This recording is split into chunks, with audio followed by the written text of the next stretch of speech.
আজ সকালটাই হয়েছে এনাদের বিদ্যাপ দিয়ে। ঘুম ভেঙেছে গুড্ডুর চিল চিৎকারে। তখনই বুঝেছি বাইরে কিছু না কিছু চলছে, না হলে তো গুড্ডুচরণ এরকমভাবে চিৎকার চেঁচামেচি করে না। সেই মতো গুড্ডুচরণকে ছেড়ে দিতে হয়েছে।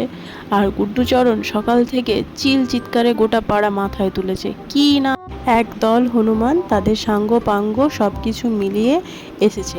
এর পেছনে একটা গল্প আছে। কালকে বিকেলে হঠাৎ করেই দেখছি একটি হনুমান, শুধুমাত্র একটি, সে চারিদিকে টহল দিয়ে বেড়াচ্ছে। তখনই বুঝেছি এর পিছনে গভীর ষড়যন্ত্র। সেই ষড়যন্ত্র আজকে হাতে না হাতে প্রমাণ পেলাম। উনি এসেছিলেন কার বাগানে কি হয়েছে সেই খবরটি নিতে। সেই খবর নিয়ে গিয়ে দলের সবাইকে জানানোর পর আজকে এই অতর্কিত হামলা। হামলা বলে হামলা, বাগান পুরো তছনছ করে ছেড়েছে। এ ডাল থেকে ও ডাল, ও ডাল থেকে সে ডাল, এরকম করে ঝাঁপিয়ে বেরিয়েছে। পেখমের ভাষায় মাম্মামগুলো এক জায়গায় বসে আছে আর বেবিগুলো পার্কে খেলতে এসেছে।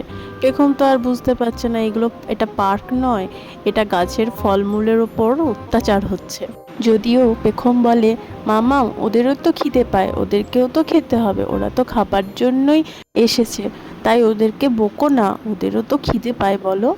মেয়ের মুখ থেকে এই ধরনের কথা শুনলে সত্যি মন ছুঁয়ে যায়। মাঝখান থেকে গুড্ডুর চিল চিৎকারে গলা পুরো শুকিয়ে গেছে এবং সে বেচারা অনবরত জল খেয়ে গেছে সকাল থেকে। চিল চিৎকার আর জল খাওয়া, এই বিদ্যাপ সকাল থেকে মোটামুটি 10টা সাড়ে 10টা পর্যন্ত চলেছে।